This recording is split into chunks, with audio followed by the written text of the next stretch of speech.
as an Olympian featuring Carlos Yula.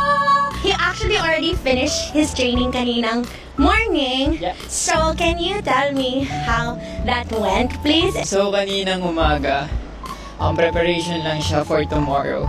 More on stretching, gisingin lang yung mga muscles, and nag-focus lang ako sa stick landing training today. So, we have now arrived here sa gym where Carlos Yula trains. You have to take us around and do a gym tour. Unahin ko na yung pinaka-favorite ko sa lahat, syempre, ang floor.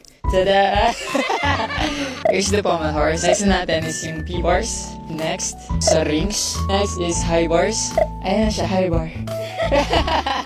The last, the vault. Yes. Nagka-training camp din talaga ako dito sa Meds. Di ko na kailangan mo ba tulong kay Mahal? Nagawa ko yung front tuck by myself. Wow. Anyways, no, you did. You spotted me. Come on, baby. So cute. Pakita mo ako. You know? Woo! Sana po supportahan niyo po ako sa July 27 at iba pang mga atletang Pilipino na lalaro sa 2024 Paris Olympics.